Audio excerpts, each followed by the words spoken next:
Hey guys, it's time for math. Today in math we only have lesson 5. Um, and this is one that I love doing at school, and I'm so sad that we can't do it there because you guys, or can't do it as well at home because we don't all have pattern blocks. Remember these? We should have been using these all of chapter 9. We could have had our shape blocks out. We would have been playing with them quite a bit, using them in our STEM centers.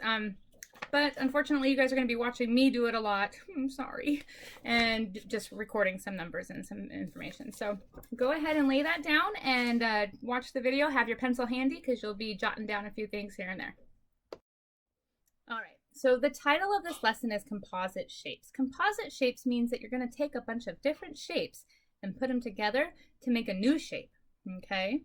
So take a look at this. It says blank trapezoids make a hexagon. Now we haven't specifically learned the shape hexagon, but I think you guys remember it from kindergarten. It's a six-sided shape, okay? And how many trapezoids does it take to make that hexagon? Let's check. 1, 2. 2 trapezoids make a hexagon. So you just need to put a 2 right there. Okay. How many triangles make one trapezoid? There's the trapezoid, and then I'm going to grab my little triangles. Let's see here. 1, 2, 3. Okay, 3 triangles make a trapezoid. This one's always fun to let you guys explore on your own before I just give you the answers. I wish I could have sent you guys the shape blocks. Okay, now take a look at this. You can put together shapes to make a new shape. The new shape is called a composite shape.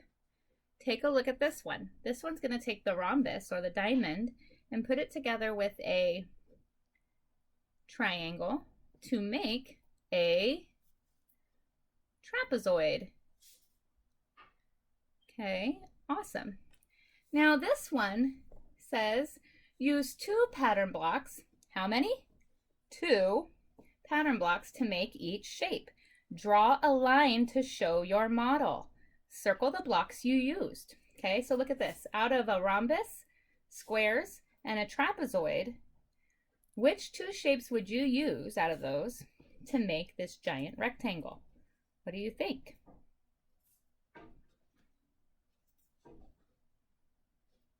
2 squares. So to show that, you would draw the line down the middle. You have 2 squares now, and you would circle the 2 squares. So once again, we're using 2 shapes.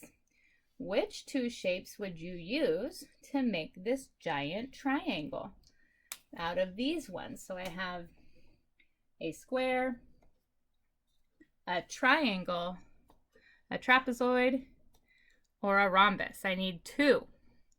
Look at, I could put that there. Oh, that's not gonna work. I don't have anything.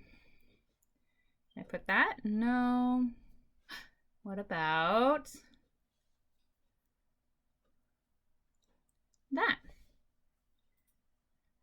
Yep, there it is.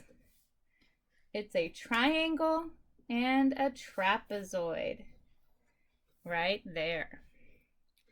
Excellent work. Turn to the next page. Okay. This one, again, you would be doing on your own, but since I don't have pattern blocks there for you, I'm going to walk you through it. Use 2 pattern blocks to make each shape. Draw a line to show your model. Circle the blocks you used. Out of these ones, out of a hexagon, a rhombus, a square, and a trapezoid, which 2 would we use to make this shape? Can you see it? It looks like a fish to me. And this would be a fin, and this, the body. Okay, so we used a hexagon and a trapezoid. Draw the line right there. Okay, this one is a square, a trapezoid, a triangle, and a rhombus. which two would you use to make this one? You would do a triangle and a square. Awesome job.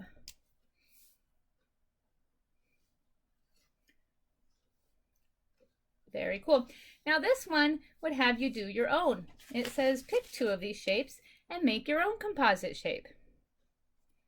Okay, now if you want to, you can try that on your own, but it might be really small. It might not be the right size. Okay, I don't want to make you copy my shapes. It's not really any fun.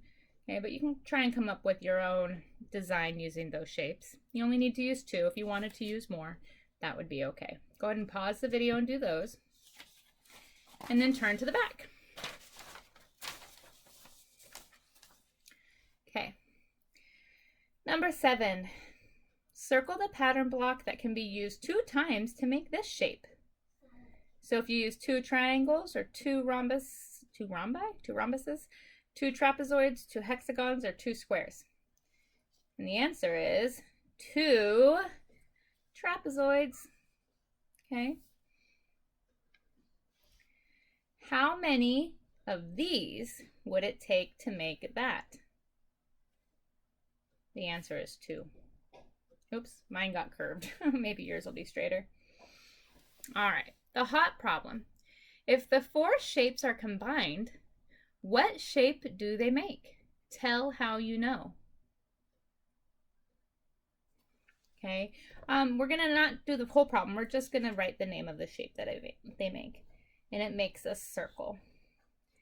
And you can tell that because when you can see from the picture, if you were to push them all together and take out the lines in between, it would be a nice and a neat circle.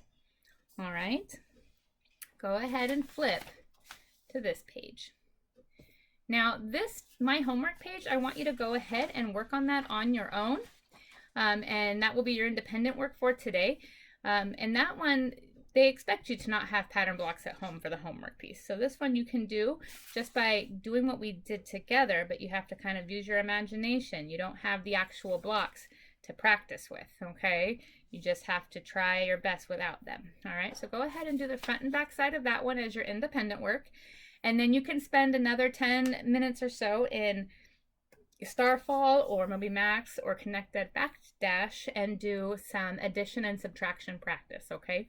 And that's it. That was a really short, easy lesson. And again, one that I really wish we could have done together. I really like this unit because it's fun to play with the shapes together. I even have the giant magnetic ones that we would use on the board to make the composite shapes and trace on the overhead. And but that's okay. We're doing our best and we're getting it, and it's going okay. So I hope you guys are able to understand what a composite shape is, that it's a shape that's made up of other shapes, okay, using those pattern blocks. And we've done so many of the pattern block puzzles where we're making snowflakes and penguins and all kinds of things. We've spelled words with our pattern blocks. So I think you guys are probably pretty good on those composite shapes. All right, so that's it for math. Just do that independent work, and I'll see you guys tomorrow. All right, good job.